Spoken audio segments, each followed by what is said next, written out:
Әлбетте, efsanevi yıllarımızdan birisi efirimizde яңғырады. Sevemez kimse seni, егерде evlerinde ışık olmasa. Мына öyle biz onu zimanivi hayatımızga keçire bilemiz. Çünkü nefbetteki mevzular tamam ışık ile bağlı olacak. Ama nasıl şeklinde geliniz beraberlikte öğreneyik. Bizim stüdyamızda Крымэнерго МУЭССНның тиджари мудиры Валерий Сергеев. Селям алейкум. Здравствуйте. Здравствуйте. Рада приветствовать вас в нашей студии. Уютно. Как начинается ваше утро? Так ли рано оно начинается? На час раньше, на час 15. У меня рабочий день начинается с 7 утра, я уже в своем кабинете. По-другому не получается. Так мы с вами, получается, коллеги. Коллеги, да, по утренним подъемам. Хотелось бы поговорить об интеллектуальных системах учета электроэнергии. Что это такое и в чем основная задача этой системы? Затронули тему очень серьезную. Но давайте я попытаюсь так объяснить, чтобы было понятно нашим потребителям.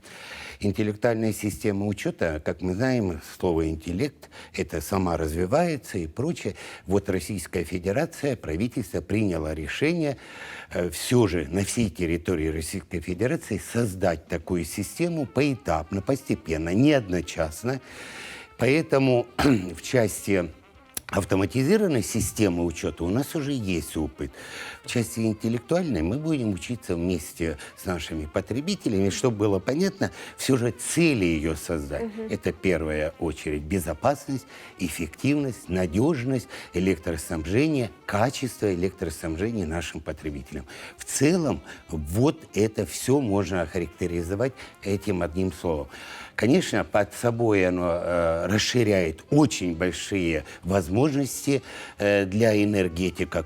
Все же Крымэнерго, оно на сегодняшний день является сетевой организацией и гарантирующим поставщиком. Знали вы об этом или не знали, но многие потребители уже в курсе, что по видам деятельности делится это предприятие.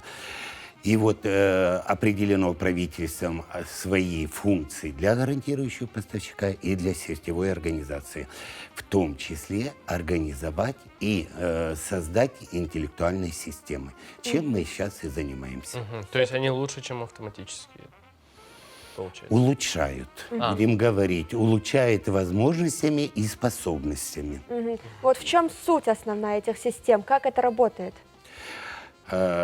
Система, она работает, будем говорить, ее задачи в автоматическом. Здесь соединена и автоматическая система, и интеллектуальная, воединое.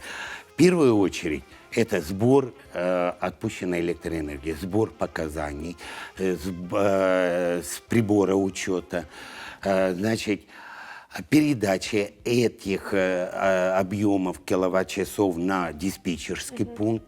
Ну, будем говорить так, она делится на три части. Нижний уровень – это наши приборы учета, у нас стоящие на квартиру, дома.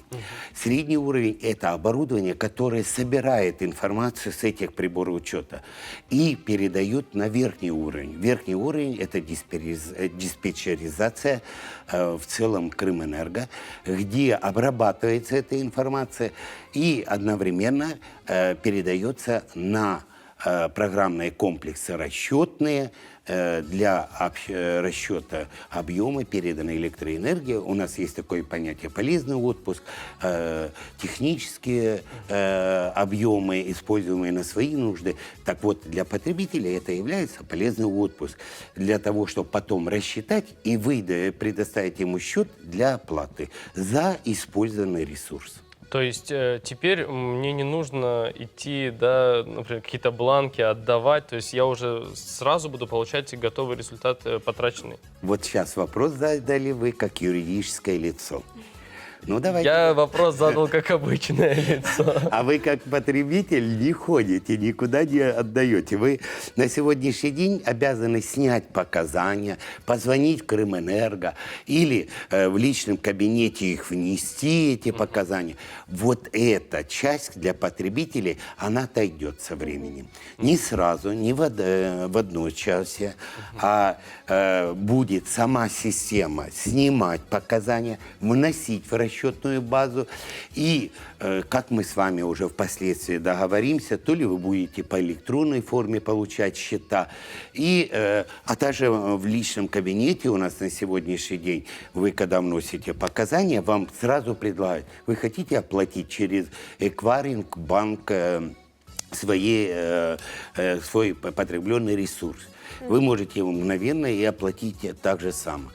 Единственное, что вам не надо будет подходить к прибору учета и постоянно смотреть ежемесячно на 25 число. Вот это для потребителей, физических лиц, это удобство. И даже со временем, все познается со временем. Конечно. И сравнение.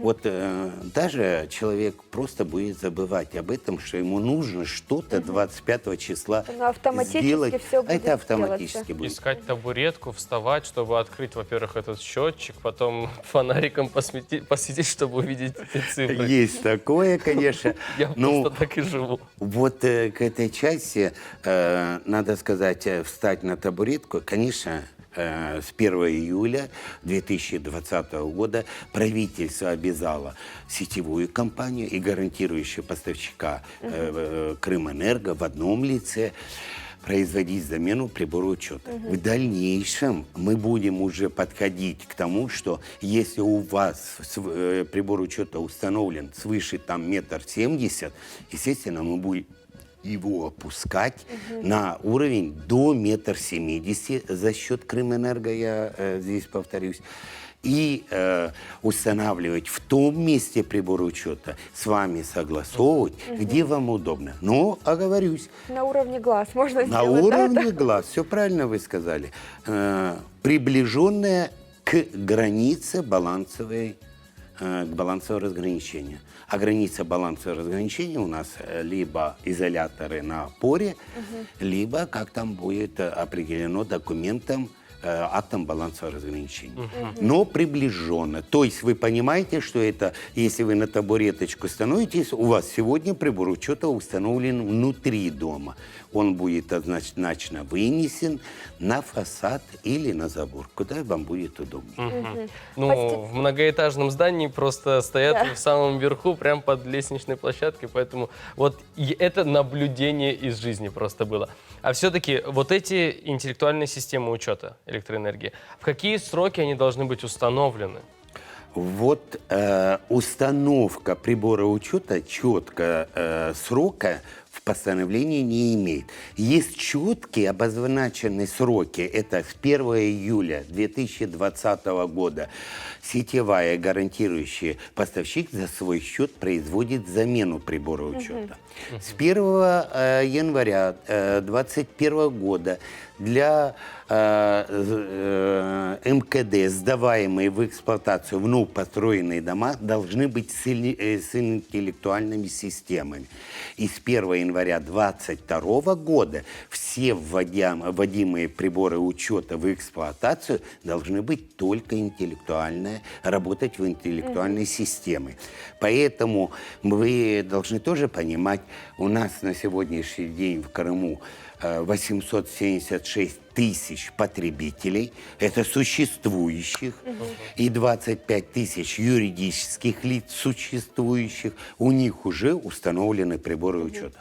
В одночасно заменить приборы учета на приборы учета, которые позволяют работать в интеллектуальной системе, это невозможно по экономическим соображениям, по финансовым соображениям, поэтому здесь Крымэнерго разработала план, график, который будет выполнять. Все, что сейчас, на сегодняшний день, подошло срока, а счетчик имеет два срока. Срок эксплуатации, это установленный заводом-изготовителем, и срок госповерки. Это промежуточный срок для проверки, настройки необходимости в случае, если счетчик дает сбой. Вот чтобы этого не было, и потребитель или недоплачивал, или переплачивал, его в промежуток проверяют.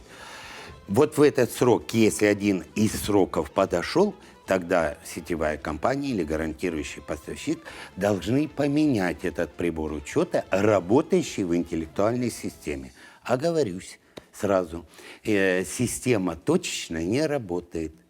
взять, поставить прибор учета, который позволяет работать в интеллектуальной системе, этого мало. Должно быть оборудование. Поэтому Крымэнерго, как я сказал, разработал план, и это делает в части МКД, полностью берет дом, устанавливает оборудование и производит замену на интеллектуальное, которое позволяет работать в системах.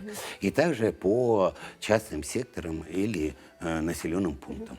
А если все-таки проигнорировать данное указание, да, и в указанные сроки не установить, не перейти на данные системы, чего стоит ожидать потребителям? Вот. Потребителям я бы порекомендовал этого не делать. Правительство предусмотрело и такой факт. Если наши потребители дважды не допустили Крымэнерго или сетевую гарантирующую поставщика, а у нас в Крыму еще есть помимо Крымэнерго ряд сетевых организаций для установки прибора учета, то для потребителя вступают в силу штрафные санкции. Объем, который он потребил за этот промежуток времени, он либо сравнится с аналогичным периодом предыдущего года, либо есть данные предыдущего периода, это нескольких месяцев, умножается на коэффициент 1,5. Вот посчитайте, какие суммы придется потребителю заплатить за то, что он не захотел. Здесь есть еще свои правила для сетевой организации, для гарантирующего поставщика. Прежде чем произвести замену, организация сетевая или сбытовая должна уведомить потребителя, согласовать с ними дату, время выполнения этих работ.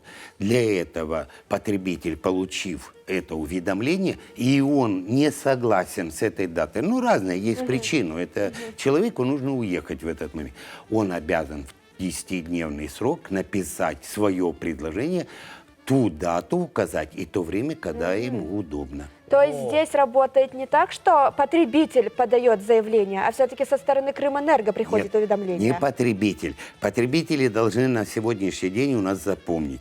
Они не должны отслеживать, когда же истек срок госповерки, надо его менять или не надо.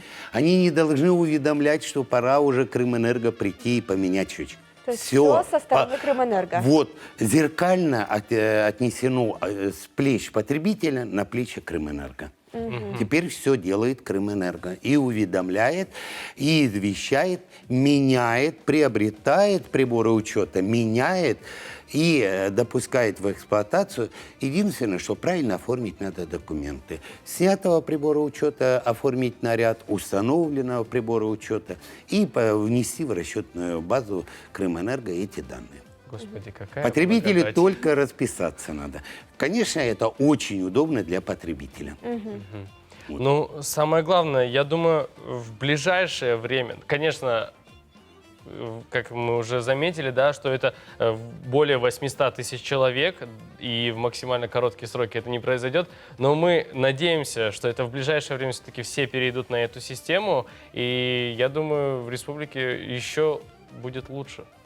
Я скажу, я люблю приводить свой дом, где я проживаю, а у нас таких домов там свыше 34 тысяч потребителей, которые на сегодняшний день пользуются такими благами. Это у нас Лексин в Симферополе, это у нас Киевская 179, ну и ряд остальных, Ковыльная, есть такие системы, в Ялте, в Евпатории, в Феодосии.